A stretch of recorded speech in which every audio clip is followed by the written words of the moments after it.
পশ্চিমবঙ্গ মধ্যশিক্ষা পর্ষদের ক্লাস 10-এর অর্থাৎ যারা তোমরা এবছর মাধ্যমিক পরীক্ষা দিতে চলেছ, তোমাদের ইংরেজি বইতে যে সমস্ত প্রোজগুলো তোমাদেরকে পড়তে হবে, আজকে আমরা এই ভিডিওটাতে তোমাদের সেই দ্বিতীয় প্রোজ বা লেসন 3 যেটা আছে, দি পাসিং আই অফ বাপু নয়নতারা স্যাগল, এই গল্পটা নিয়ে তার বাংলা অর্থ এবং তার এক্সারসাইজটা আমরা আজকে সমাধান করব। তার আগে আমরা বাংলা মিনিংটা জেনে নেব এখান থেকে। Lesson 3, the passing I of বাপু নয়নতারা সেগল। আমরা সরাসরি একদম গল্পে চলে যাচ্ছি। Unit 1, reading the following. I was having tea at home on the evening of 13th January 1948. 1948 সালের 30শে জানুয়ারি আমি সন্ধেবেলায় আমার ঘরে বসে চা পান করছিলাম। When I was called to Birla house, যখন আমাকে বিড়লা হাউসে ডাকা হলো, বাই অ্যান আর্জেন্ট টেলিফোন, একটা আর্জেন্ট টেলিফোনের সাহায্যে। Gandhiji had been shot on his way two prayer meeting, Gandhiji তার প্রার্থনা সভায় যাওয়ার সময় বা যাওয়ার পথে গুলিবিদ্ধ হয়েছেন। I was numb with shock as I got into the car, আমি যখন আমার গাড়িতে উঠছিলাম তখন আকস্মিক আঘাতে বিমর্ষ হয়ে পড়ি বা অসাড় হয়ে পড়ি। নাম, NUMB, নাম মানে হচ্ছে অসাড় হয়ে যাওয়া। At the Birla House, Gandhiji's relative and followers had gathered round his body. Birla হাউসে গান্ধীজির আত্মীয় স্বজন এবং তার অনুগামীরা জড়ো হয়েছিলেন তার শরীরের চারপাশে। There was silence in the room as Gandhiji breathed his last. Gandhiji যখন শেষ নিঃশ্বাস ত্যাগ করলেন তখন ঘরের মধ্যে নিস্তব্ধতা বিরাজ করছিল। Words of Bapuji's death had spread through Delhi like a flame fanned by wind. Words of বাপুজির ডেথ মানে বাপুজির মৃত্যুর সংবাদ বা বার্তাটা, হ্যাড স্প্রেড মানে ছড়িয়ে পড়েছিল, থ্রু দিল্লি, দিল্লির মধ্যে, like a flame fanned by wind, অর্থাৎ আগুনে হাওয়া দিলে আগুনের শিখা যেভাবে ছড়িয়ে পড়ে। Sad groups of men and women, পুরুষ এবং মহিলাদের দুঃখী গ্রুপগুলি বা শোকার্ত গ্রুপগুলি, had collected around Birla house, Birla হাউসের চারিদিকে জড়ো হয়েছিল। Out of every window one could see a brown blur of face. প্রতিটি, আউট অফ এভরি উইন্ডো মানে প্রতিটি জানলায়, ওয়ান কুড সি মানে দেখা যাচ্ছিল বাদামি রঙের অস্পষ্ট মানুষের মুখের ভিড়। They did not make a sound, তারা কোনো শব্দ করছিল না। There was an unnatural silence, সেখানে একটা অস্বাভাবিক নিস্তব্ধতা ছিল।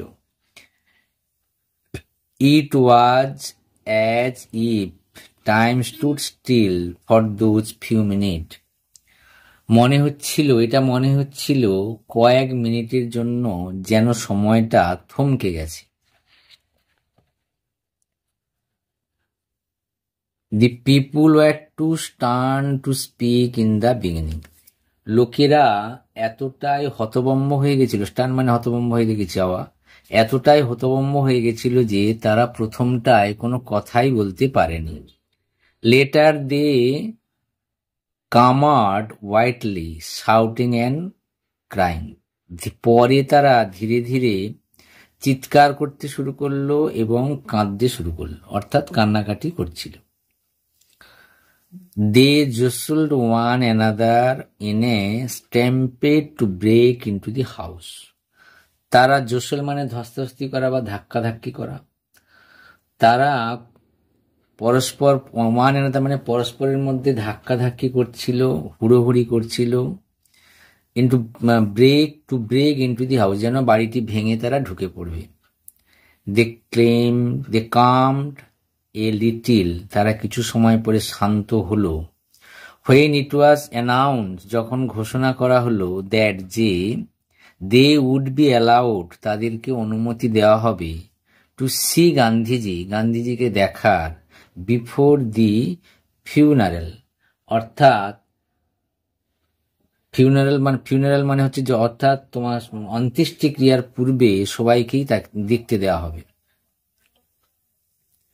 When one is faced with the shock of a loved one's death, যখন মানুষ যখন ভালোবাসার কোনো লোকের মৃত্যুজনিত কারণে দুঃখ পায় বা শোকের মুখোমুখি হয়, তাহলে when one is faced, যখন একজন মুখোমুখি হয়, with the shock, দুঃখে, of loved one death, একজন ভালোবাসার বা প্রিয়জনের মৃত্যুতে, one whimpers, একজন ফুঁপিয়ে ফুঁপিয়ে কেঁদে ওঠে, what will become of me now, এখন আমাদের আর কি হবে, that he was left me, তিনি আমাদের ছেড়ে চলে গেলেন। This was surely the question uppermost in the mind of the mourning people, অর্থাৎ নিস্তব্ধ সমস্ত মানুষের মনের মধ্যে নিশ্চিতভাবে এই প্রশ্নটি ছিল। They looked like lost children, তাদেরকে দেখে মনে হচ্ছিল তারা হারিয়ে যাওয়া শিশুর মতো। It was question in many of our hearts as we said, যখন আমরা সেখানে বসেছিলাম এই প্রশ্নটা আমাদের অনেকের মনের মধ্যেই ছিল।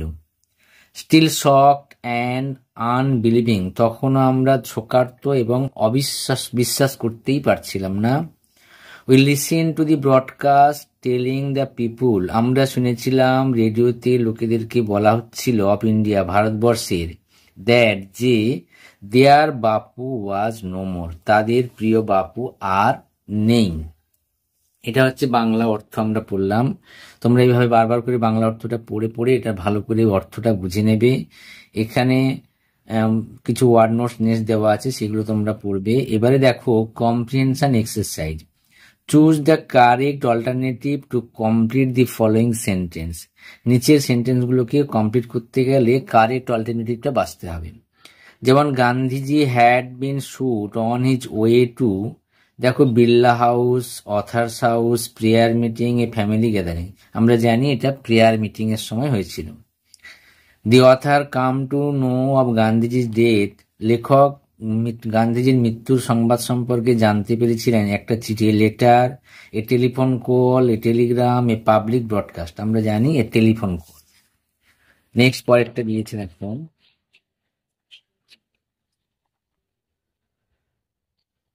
when one is faced with the shock of a loved one's death, one whimpers, অর্থাৎ যখন একজনের মুখে তার একজনের প্রিয়জনের মৃত্যুর মুখোমুখি হয়, তখন সে কি হয়, যিনি মারা গেছেন তার মুখোমুখি হয়, তখন তিনি কি করেন, ফুঁপিয়ে ফুঁপিয়ে কাঁদেন, whimpers. Fill in the chart with information from the text, এই টেক্সট থেকে নিয়ে আমাদেরকে এটা পূরণ করতে হবে। পূরণটা কি বলেছে, date on which Gandhiji shot dead, অর্থাৎ আমরা এখানে লিখবো 30th জানুয়ারি 1948, এটা আমরা লিখবো। তারপরটা কি লিখেছে, place where Gandhiji breathed his last, অর্থাৎ গান্ধীজি কোথায় তার শেষ নিঃশ্বাস ত্যাগ করেছিলেন, Birla house. Information given by the ব্রডকাস্টে কি ইনফরমেশন দেওয়া হচ্ছিল, বাপু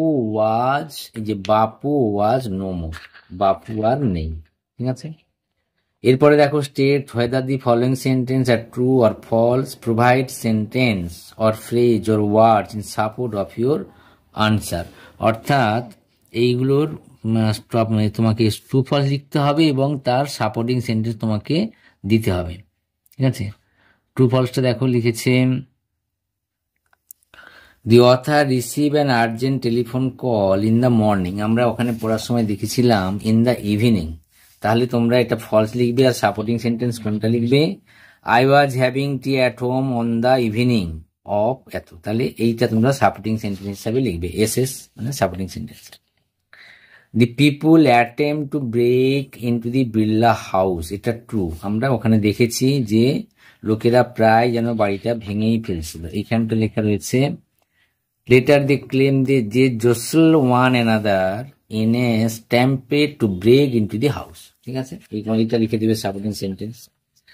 তারপর লিখেছে the news Gandhiji dead did not shock the people, এটা ফলস। People were too stunned to speak in the beginning, লোকেরা এতটাই শকার্ট হয়েছিল। The people were too stunned to speak in the beginning, এটা হচ্ছে তোমার তৃতীয়টার সাপোর্টিং সিন। নেক্সট ভিডিওতে আমরা ইউনিট 2টা পড়বো। আশা করি তোমরা গল্পটা বুঝতে পেরেছো। Best of luck.